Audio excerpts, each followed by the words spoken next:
everybody. I am so excited that we have our special guest, Casie Hall of Pizzeria Sorellina, Nectar Flow Yoga, and the beloved Apis that we're praying and hoping and wishing that it comes back someday.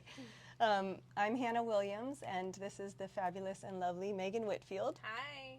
And we're so excited to have this channel, Mindfully Austin, and to bring you businesses and entrepreneurs that uplift humanity through their work. So Casie is a longtime friend. She's an incredible yoga teacher, and when I met you, 13 years ago or so, you were in the process of building this beautiful restaurant, Apis. That's right. Yeah. So you've built Apis, you've built a very successful Pizzeria Sorellina, and for 5 years now had Nectar Flow Yoga? Yeah, Nectar Flow Yoga's actually just hit the 6-year birthday in July. So I've been open about 6 years with that one. Oh my. So cool. So tell us how you got started. Like how did this manifest? And I know I wish Taylor was here too. Yeah, my chef husband in Colorado. So we have him to thank for the restaurants. I waited tables through late high school and college, and then met a chef, which has its blessings and its curses. And he always had the dream to open up a restaurant. So when we moved back from California after he was in culinary school, and I was teaching school there, we ended up catering and trying to learn this community here in Spicewood with the mindset that we were eventually going to build this restaurant. And so in doing that, learned the client base, kind of learned the growth projection that is out here in Spicewood, purchased this property in 2009 and started developing Apis Restaurant and Apiary, our fine dining concept. And we opened that in, 2015, so 7 years ago, a little over 7 years ago. And 2 years later, opened up Pizzeria Sorellina. And in the meantime, after this was launched, I was like, okay, it's my turn. I've helped him, cater and open this dream restaurant. I decided to open up Nectar Flow Yoga. So then we did pizza, and here we are. And Nectar Flow was originally in Pizzeria Sorellina's dining room. That's right. Which was so cool. Yeah, so it's a really beautiful space with a big stone, block stone all around. And it was before we added on the pizza kitchen portion, and I was able to use that space to get Nectar Flow started, and then have subsequently lily pad hop to different spaces to make it work. Fortunately, Spicewood is really supportive of the yoga out here, and so everybody's followed me wherever I go. And tell us why or how did the concept of opening Nectar Flow Yoga happen? Absolutely. So I, by profession, am a teacher and was teaching school. I've taught everything from kindergarten through 11th grade and got my master's degree, and then subsequently started having kids and started building these concepts and decided I don't want to go back to classroom teaching. I've been practicing yoga at this point for 22 years, and after having done college athletics, I ran track all through high school and college. I didn't want to do anything competitive, physically anymore. I really wanted to do something that I could sustain throughout the rest of my life. So I just kept getting deeper and deeper into yoga. Hannah was my prenatal yoga teacher. That's how we actually met. And I actually recall that first conversation that I had with you. You were one of the first people I reached out to. It was like, I think I want to do this. I think I want to dive in and become a teacher, something I've thought about for a while. And when I finally found the time to do it, I was like, well, I already know how to open up a business. I've opened a restaurant. How hard can opening a yoga studio be? And so I'm like, I'm not going to go teach elsewhere. I'm going to just do my own thing. And so that's where kind of a melding of my passion for teaching, my passion for yoga, and then this sort of addiction of opening small businesses that I would call it. I don't know if it's a healthy addiction or not, but it definitely is. There's a thing. So yeah, that's what got me there. And it really is nice because it brings a lot of balance to the restaurant work, which is super fast paced. It's really stressful. There are a lot of people to manage, and yoga is just like really, I don't want to say it's easy because that is almost a negative thing to say, but it is. It brings me a lot of joy, and it grounds me. And really on some of the toughest days when I'm like, I don't want to go in and teach a class, that is the thing that pulls me out of whatever funk I'm in. And I'm able to show up authentically for other people, and it takes me out of whatever I'm experiencing in a good way. Oh my gosh, we talk about that all the time. How, especially there was always those classes that you really just would dread. At, evening classes or some stuff is going on in life, and you get there and you you have to give all that up and take the seat of the teacher and let that stuff channel through you. And that's a beautiful thing that you're able to offer to others, and in turn, you're transforming your day as well. Exactly. And I will say too, you know, the yoga helps exceptionally with working in the restaurant industry, because when you are in service and on your feet, yeah, so from a physical standpoint, from a mental standpoint, maybe you're dealing with a difficult situation, whether it's with another staff member or a guest, you know, you have this ability to kind of like see the big picture, calm yourself, and work through it in a way that's conscientious. So yes, so true. yeah. That's great. Wow. And then when you opened Nectar Flow originally, you had a space off Bee Creek. Yes. And then tell us how you ended up here. Back here full circle, Yeah. right? So yeah, I actually moved twice. I briefly was, or 3 times. I was briefly on the right. patio at Apis once we started construction at Sorrelina. And from there, I moved to a spot right off of 71, and that little building got torn down. So it was just like a little mobile building space. It was great. It worked for the time being. I was able to upgrade to a much nicer space off of Bee Creek Road near Lake Travis Middle School. And then when COVID hit and all fitness studios were forced to shut down, you know, for the foreseeable future, and we didn't know when, the people I was partnering with to rent that space, we all decided to bail in July. So we were closed down March, April, May, June, and then July 1st I moved out. And it was at that point, I think I waited, I don't know, a few weeks before I said, you know what, we can do outdoor yoga, let's make it happen. So we started outside on the, what is now, Sorrelina was still closed at the time. So under the pavilion there on the gravel, and you taught some of those classes. It was a little bit, you know, it worked. It was very open air, so that was extremely nice during COVID. We had plenty of space for people to spread out. It was before we know what we know now.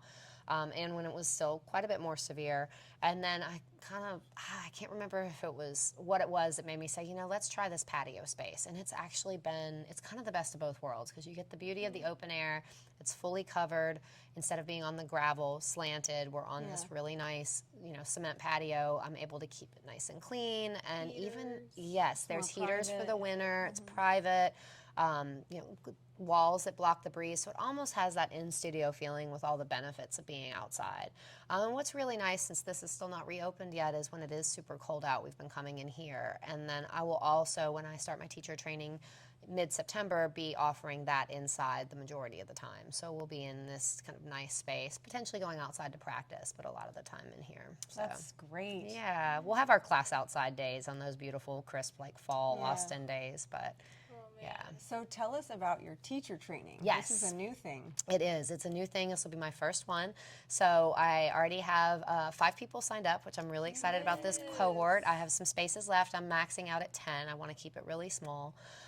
But it is, honestly, when I got my master's degree in education, before I got my certification to teach yoga, I was like, you know what? I don't even know if I want to go back to teaching kids in the classroom. I want to teach teachers how to teach. I was really passionate about the process of how people learn and sort of what best practices are for teaching. Fast forward a little bit, become a yoga teacher, and I'm like, my 10-year goal is to have a teacher training. You know, I want to teach and have this studio space, but really I want to teach teachers how to teach, because that's what I have my degree in, is really how people learn best. And not just my degree, but it's what I'm passionate about.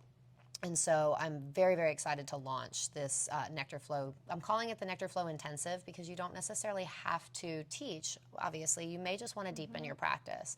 And so we will very much go into the philosophy of yoga. Of course, there will be a lot of asana, or posture and movement involved, but that's really, as y'all know, only 1/8 of yoga. So we'll delve in quite a bit deeper to pranayama, the breath work, meditation, the philosophy, and anatomy. I kind of get dorky on the anatomy stuff. But I really am very, very excited to be able to offer this. And in addition to that, it seems like the market in Austin is saturated with yoga teachers, but we all do this a lot of times as a part-time job. And so I think there is very much a need for quality teachers. And so I'm excited to be able to kind of spread what we've built here to the community beyond. It's so great, Yeah. and so needed, especially out in these areas. I mean, you could, being in Spicewood, you could pull from the Marble Falls and Hill Absolutely. Country, Yep. know, all around.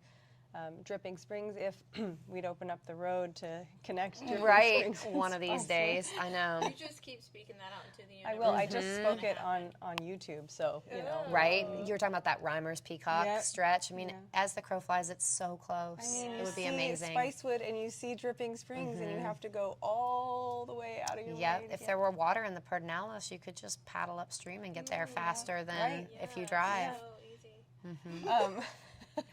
Okay, little segue. Yeah. I love hearing your heart and your passion behind the teacher training, because I remember when you released that, I was like, just when I thought she couldn't do anything else, she does a teacher training. But like, I love that that's been a goal of yours, and so like you're passionate about just making that work. So how will you integrate like the classes into the teacher training? Yeah, absolutely. So what's really going to be cool is the vision I have for that and how it's written into the curriculum is my teacher cohort coming in, or the trainees, if you will begin by just experiencing the practices that we have, whether I'm teaching or whether another one of my teachers is teaching, and they're going to be there just to feel it in their body. That's sort of the first third of the training. The next third, I'm going to have them step aside and observe. I want them to observe what the students are doing. I want to teach them how to read student cues. You know, somebody's fidgeting on their mat, or somebody's looking around, or what can they observe, and they're going to be journaling as they do. And then the last, and I don't want to say that's going to be a third. That's probably going to be just maybe about 8 to 10 training days. So kind of the center portion is the observation. And then they will begin practice teaching. So they'll actually get the opportunity to come in, teach the public, potentially just teach each other as well, starting, and then kind of moving to teaching those public classes. So they're going to get a lot of in-person monitored teaching experience, as well as observing and giving each other feedback. So we have a whole structured system for feedback as well, because that can often, as y'all probably remember from your own teacher trainings, it can get a little bit overwhelming. So it's like, no, you need to share these 3 things in this format, and it needs to be 2 positives and 2 constructive criticisms. Then we move on. So it's the, I mean, I'll share it with you. It's I call it the KISS method. So it's something you want to keep. You're doing this great, keep that in your teaching. Something that inspires you. I'm inspired by the way you use this metaphoric language, for example. Stop doing something, stop saying or, stop moving too much around the room and start doing something else. So it gives them something to move forward to in the future. So give them a little kiss of feedback. That's great. Yeah. And that stands for keep it short and sweet, too, Also, right, yeah. Or keep it Keep it simple, short. stupid. Yeah. Right. Yeah.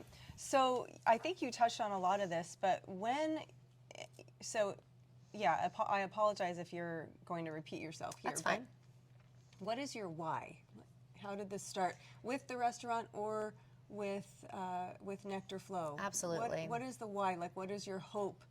Well, what is your why, and what do you hope to leave in a legacy with your students that Absolutely. come to your classes, or with your customers that come At the to restaurant. So I think, really the overarching theme is connection and community. So I really love, creating a space, whether it's the studio or outside at the bar at Sorrelina. Like I worked all weekend as a server and manager at the restaurant, and we had karaoke last night. People are just learning that we have our karaoke now on Sundays. So it's like, we're going to come back, and it's really fun.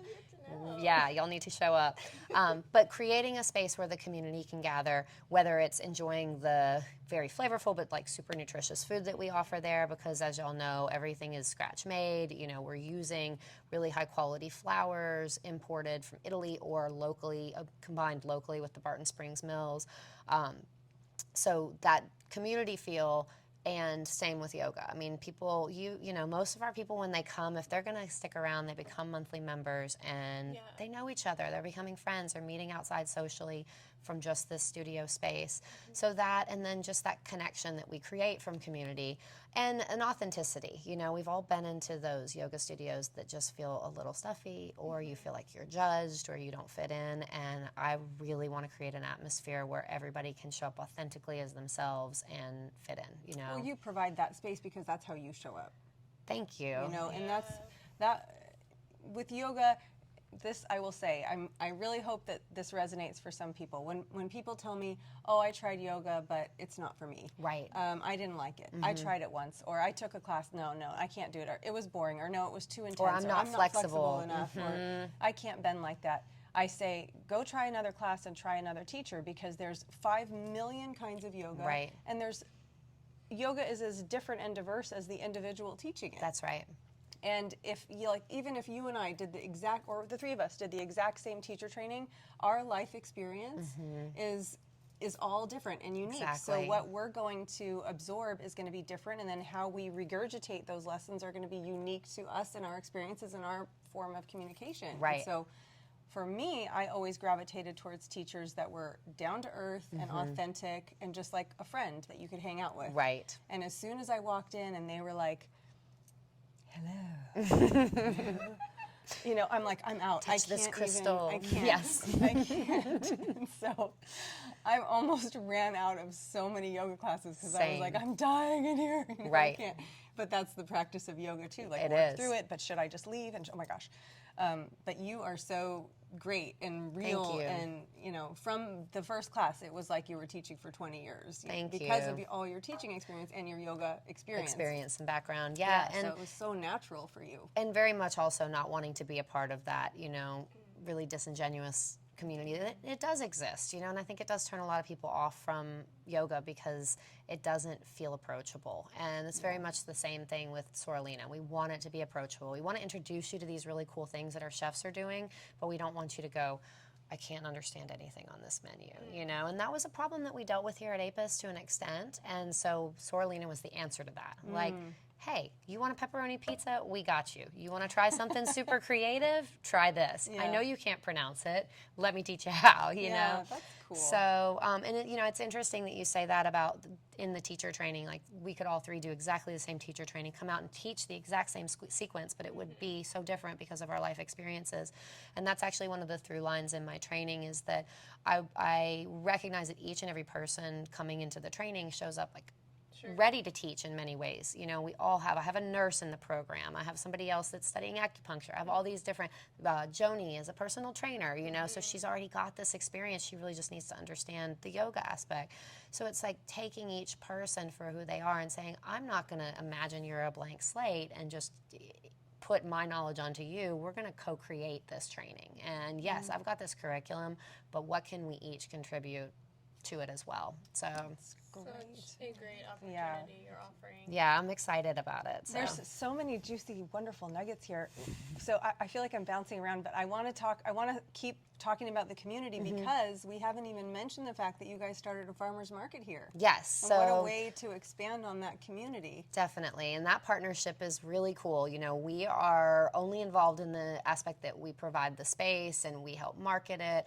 But it really is a wonderful collaboration and partnership with Karina of Pardinellis Farmers Market that had this vision. She was working on her sister and brother-in-law's farm. And that's Terra Prezza. They are creating, sustainably raised chicken and pork and eggs as well. And in that process, Karina was like, well, I want to help them support their business. I want to start supporting other farmers in the area. And the farmers market started out, close to 5 years ago now. And they had, I think, 4 or 5 booths in the beginning. And it has now grown, as you have seen, to both fields in the front of Apis, sometimes 30 to 35 vendors. And a lot of people are coming from all over saying, this is the best market. This is better than the ones in Austin. This is better than the ones in the other parts of the hill country.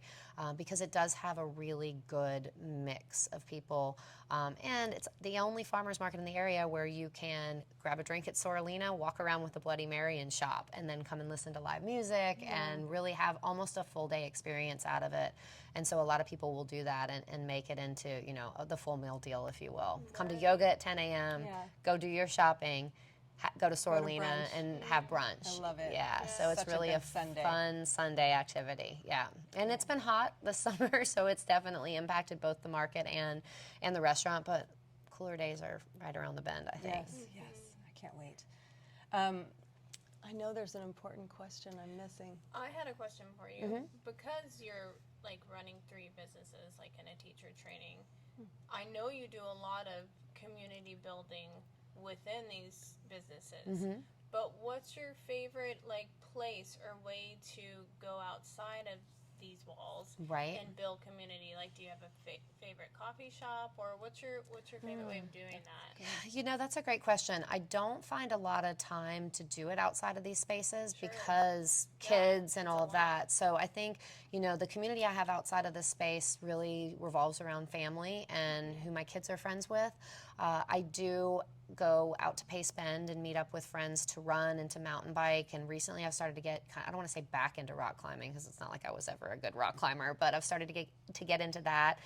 Meeting up actually with a couple of my students, Jan, if you remember him. Cool, yeah. We're just going right up here to Monster Rock. It's super local here in Spicewood, and it's a free place to do some amazing rock climbing. So, you know, activities like that, when I'm not working, I like to be outside. So, and then, you know, we'll have friends over to the house or inevitably meet up here at Sorrelina on days that I'm not working. But a lot of it is, and maybe that is part of it, it's like, I'd rather my work also be my social life. If I can't, if, you know, you're working all the time, you might as well make it fun, right? I love that. Very authentic and organic connection. Yeah. Yeah. And your question just made me remember the most important question, which is, You're welcome. thank you. What are some takeaways that you can give to the viewers? So, Absolutely. What are some takeaways about that? Like, what are some tips that you can share about opening a small business? And I know that might be a whole, you know, several hours of a consultation, but Absolutely. I mean, I would definitely share my biggest piece of advice, which is if you want to open up a small business, whatever it is, whether you want to sell popsicles or pizza or yoga or real estate, you have to love the act of being a business owner. So it doesn't matter what it is that you're doing. You have to like kind of always being on. You have to like people. You have to be able and willing to go into the marketing, do every aspect of the business. I was washing dishes in the dish pit last night. I mean, you truly have to be willing to do all of it, from the most menial jobs to the most exciting jobs, you know, and everything in between. And you have to be able and willing to learn and to fail, you know, whether it is failing on just creating a graphic and it flops all the way to actually feeling like the business might not make it and you need to give it up or put it aside for a little bit. And an example of that, I don't want to say a failure because it's still able to, you know, come back to life, would be the clothing business that I started for a few years. So partnering with a friend that is an artist, and I was like, you know, I really would love to get your art in a format that, you know, people can only buy so many prints for the wall, right? So what could we do? Well, we could create leggings. Women are buying leggings all the time. Had actually several men buy our leggings as well. And it wasn't a failure because there wasn't a market for it, but we had a really hard time with the manufacturing, you know? So we kind of put everything on pause. I still have people that are interested in buying these beautiful articles of clothing, but we've got to find a way to get the manufacturing costs down to be able to really turn it into a lucrative business. And so that's fine. And that kind of leads me to another point is, if at all possible, start your business as small and organically as possible. So if you can find a way to maybe say, hey, I might not make a lot of money in the beginning starting in this format, but let me test the waters. Let me see how I can get this out here, offer it, make some revenue, make some capital to be able to then build from there. So I started out Nectar Flow with, I think, $300 investment. And, you know, just built my website, started to build. I bought the LLC name, you know, went through that process, and then slowly but surely started to build. Okay, don't buy 100 t-shirts right off the bat to market it.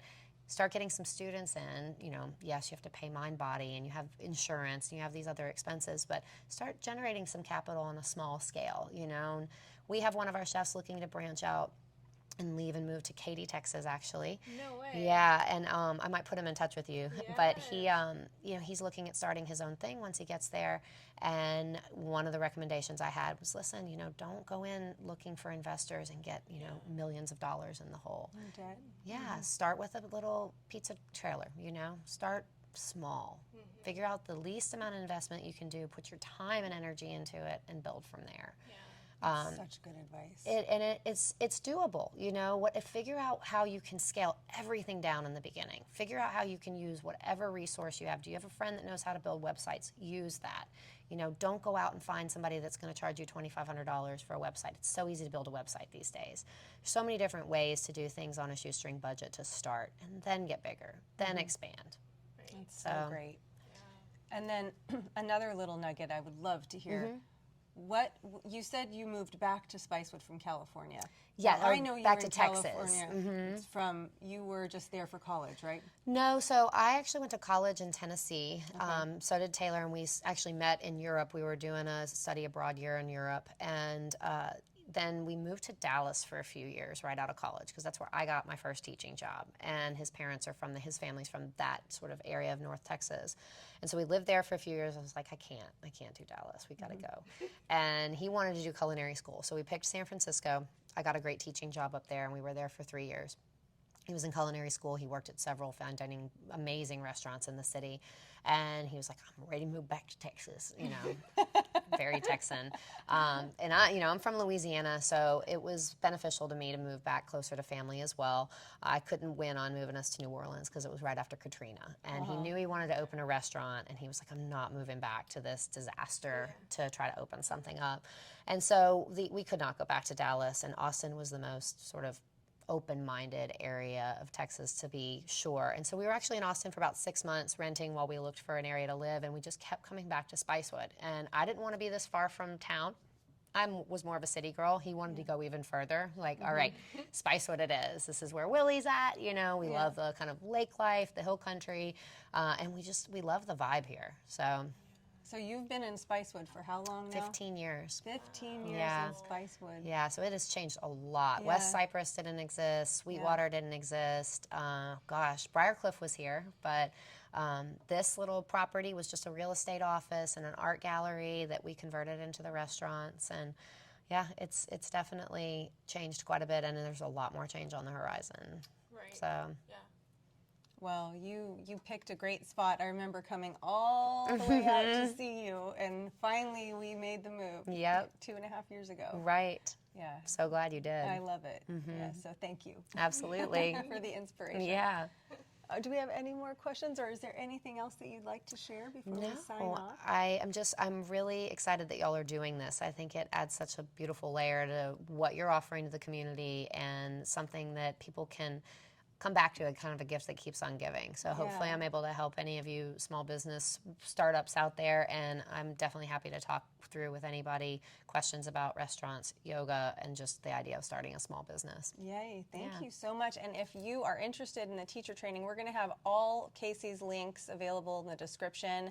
She still has 5 spots left for this teacher training that's starting in September. This is 2022. Yes. And then I'm sure she will have plenty more as well to follow. That's right. I hope to do it once a year at least. And then Casey's gonna, since last month we skipped July, so our Coffee and Connections event is going to be at the end of August, August 26th. And it's a body positive pool party, so it's going to be really great. We're going to have Casie lead us in some meditation and yoga. What a great way to get in touch with our bodies and appreciate what we have. And then we're going to take the conversation into the water and sit and drink probably iced coffee, because it's the end of August in Texas. So we'll have some iced coffee in the water or tea. And if you'd like to join us, just reach out and we'll send you all the information.